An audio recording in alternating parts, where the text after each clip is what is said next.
Hey guys, I'm Dov, and today I'm back with more Total War Warhammer 2 online action. We're here today once again with the Empire, going to be taking them up against the High Elves, so let's go ahead and take a look at the army composition. So we're back once again with Franz. Balthazar Gelt has been generating a lot of buzz recently, but personally I'm still a huge fan of the Emperor himself. He's got heavy AP weapon damage, 100 armor, 90 charge bonus, which is insane. He also can carry a number of useful abilities here. Stand Your Ground and Reikland Runefang combined for a total of, 26 leadership? Let's see here, 24 leadership rather, and 26 melee attack and 27 melee defense in total. He's also got Galmaraz for 16 bonus versus large and 40% AP on himself. We're backing him up with the Royal Althorp Griffites here for that elite anti-large armor-piercing squad. We've got a relatively large core of cheap state troops, as you guys have typically seen. We've got 4 spearmen at arms, or not spearmen at arms, they're just state troop spearmen with shields, and we've got 3 state troop swordsmen, one of which is the Sigmar Sons in the center. We've got 3 units of Outriders, 2 Reichsguard, Zintler's Reichsguard on the left, and regular Reichsguard. Zintler's Reichsguard on the right, regular Reichsguard on the left, and that is about all for my army. So let's go ahead and take a look at the High Elf list. We've got 2 units of Illyrian Reavers. One of them you can see Vanguard deployed right in front of my Outrider firing line and has already taken some nasty damage. We've also got 2 units of Swordmasters of Hoeth in the center. We've got 3 Spearmen, 2 on the sides and 1 in the sweeper. We've got 2 units of Archers and a Lothern Seaguard with shields. Got a Frostheart Phoenix. Tyrion is the Lord. He's going to be coming on foot.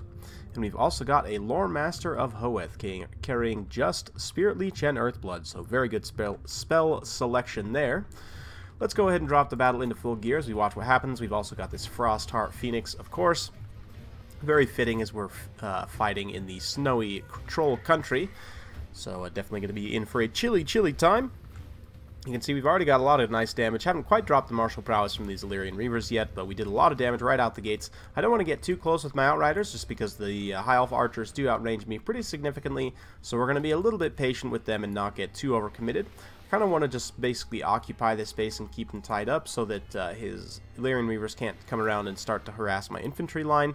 Honestly, the Illyrian Reavers, if given enough time and focus fire, will be able to do some damage to armored targets like Reichsguard, but overall, they're not going to do the most damage, especially because Reichsguard have 120 armor and a 55%, or sorry, they have the lower missile block chance, the 30% missile block chance, so they're going to be relatively immune to that missile fire there. So far so good, just going to advance up the pipe here. Since my opponent's got a nice commanding hill position, we want to go ahead and attack him. I'm relatively confident here that we can overwhelm him with just the numbers of cheap state troops. My biggest worry are these 2 units of Swordmasters of Hoeth, but if we can get into an advantageous position with like a rear charge with these Reichsguard, you know, ideally you fix them in front with the cheap spears or something and then rear charge them with the Reichsguard. So let's see if we're able to do that. You can see we're moving over the Outriders to kind of take up a firing line on this flank. We're also pressuring with the Reichsguard, not letting these Illyrian Reavers get too close to my Outriders. That's going to be the best target for them. The High Elf Archers are opening up in the front line, some of them targeting my Jade Wizard, which is a very good idea. If my opponent can snipe out my Jade Wizard early on, that's going to negate all my healing and be very important. We got a quick charge with this Reichsguard because this unit of Spearmen was unbraced, and we're going to just pull into the opponent's back line here. Likewise, on this side, we're coming in at an angle here where the Reichsguard are not going to be subject to the Spearman's bracing bonus, so they will get a full clean charge there. The Frost Pigeon does come down and start to attack him in the side, but it doesn't do the most splash damage. It'll do a little bit, but we're going to come in from the other side and fix these guys with some spears. Likewise, all across the line, we've got Empire State Troops moving up. And obviously, Swordmasters of Hoeth are going to cut through State Troop Spearmen and Swordsmen super hard. We are able to kind of get in the back line a little bit here, at least enough to pressure these archers away. Reichsguard are still roaming around in the back line, going to be slamming home a rear charge with Franz and the Royal Althorp Griffites in the front. So right off the bat, we've been able to kind of alpha strike one of these units of Swordmasters of Hoeth down. My opponent's trying to follow up the Illyrian Reavers, but honestly, they're not going to do a lot here. You can see, though, that unit of Spearmen that ran in there just got absolutely torn to shreds. This unit of Spearmen that encountered this Swordmaster of Hoeth also got torn to shreds. However, this unit I'm trying to use the Outriders to deal with them. So we're going to kind of hook up and around here and get a nice firing line, if at all possible. Right now the Swordmasters are actually going to attack my Outriders, which is not great. We've been able to push this side pretty aggressively with the Reichsguard, still very close at this point, but in the center we have routed the one unit of, oh shoot, the Swordmasters. Name escaped me there for just a moment, but they did get terrified and now they're shattered. We've also got Karl Franz and the Royal Altdorf Griffites matched up on this pigeon here. It's really not going to want to fight all these anti-large armor-piercing troops. We're just cycling out with the Reichsguard, kind of putting them wherever they need to be. We're going to get into the back line here with the Zintler's Reichsguard, getting a very, very cinematic charge into these High Elf archers. Going to be interrupting their firing, keeping them from being able to pour in the damage on the state troops. Out on the flanks, Spearmen, wet noodling on Spearmen is going to be good for me. We are able to fix this Swordmaster with the regrouped Swordsmen, and again, we're going to kind of line up over here with the Outriders and just start to aggressively fire in on this other Swordmaster here. This unit of Swordsmen, the Sigmar Sons and this other unit of Swordsmen, holding up well enough in the center. They're fighting Lothern Seaguard and Spearmen, which are kind of ideal units for them to fight in terms of the High Elf roster. The Pigeon did manage to get back up in the air and did come down on these Reichsguard over here, but all's well. We've got Karl and the Royal Altdorf Griffites coming for some support, so here comes Karl riding over the hills with the beautiful sunset in the back, going to be giving this Pigeon a piece or two of the hammer.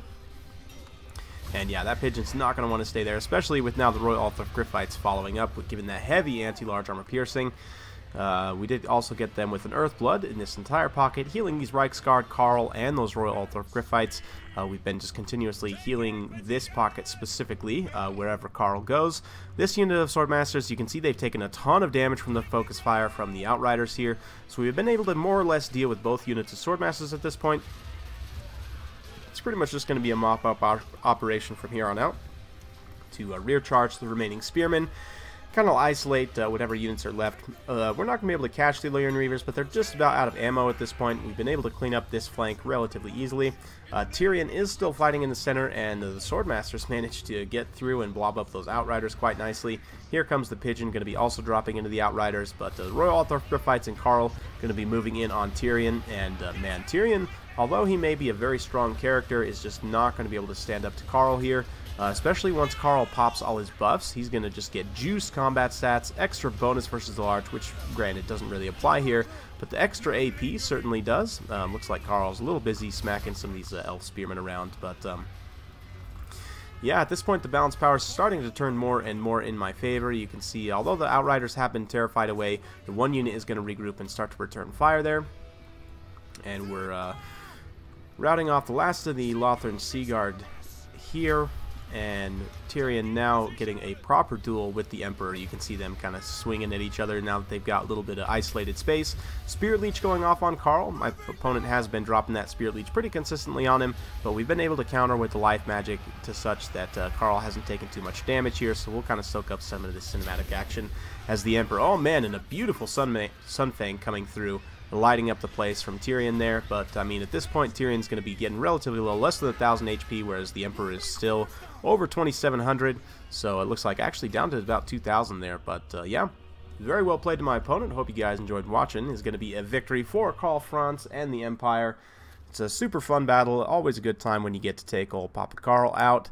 In my opinion, you know, there's all this hype about Balthazar Gelt, but I think that build is kind of easily counterable with Balthazar Gelt and the two Witch Hunters, especially by the High Elves, who have a lot of healing and really nice mobility. But in terms of Karl Franz, man, he can really lay a whooping on most High Elf Lords. Even something like a Star Dragon, while you won't want it to fight the Star Dragon outright, he can potentially do a lot of damage there with all his buffs. So fun stuff. Karl's able to do well. The Reichsguard really riding through and shining, especially the Zintler's Reichsguard, man. 147 kills. These guys are absolute champions. True heroes of Sigmar. 69 kills on the Royal Altdorf fights as well, and barely dropped any unit models. Just a credit to the Life Wizard there. You want to keep dumping that regrowth into them while they still have, you know, 20 plus unit models. That way they're maintaining most of their combat effectiveness. Likewise, the Earthblood keeping a lot of those heavy cavalry online. For my opponent, the Swordmasters did well in certain situations. I mean, they're going to cut through a lot of state troops, but you can see this one, only 26 kills, and even the one that got 173 kills didn't end up picking up an XP chevron, because they're mostly cutting through cheap state troops. I do like the pick of the archers here. Illyrian Reavers are also very good in this matchup. My opponent's army was decent overall. The only thing that I would probably cut is this Frostheart Phoenix and maybe bring more heavy cavalry. Likewise, I'm not the biggest fan of Swordmasters of Hoeth. I would maybe cut one of them and again bring another unit of heavy cavalry. I think that you really need to challenge the Empire in the mobility phase. As the High Elves, it's going to be tough because Demis definitely outclass you, but Dragon Princes will beat down on pretty much anything besides Demis. So if your opponent decides to invest very heavily there, just make sure you have other tools to deal with it, you know, focus fire from archers or so on. So just kind of my thoughts. I definitely think that going with the cheaper, you know, kind of chaff-centric front line and really getting your power from your knights and your mobile gun type units, I do think is the way to go with the Empire. So let me know your guys' thoughts in the comments down below. Hope you guys enjoyed watching. If you like this kind of content, like and subscribe. I'm keeping it coming with more Total War Warhammer 2 content every single day, so stay tuned for more, and we'll see you next time.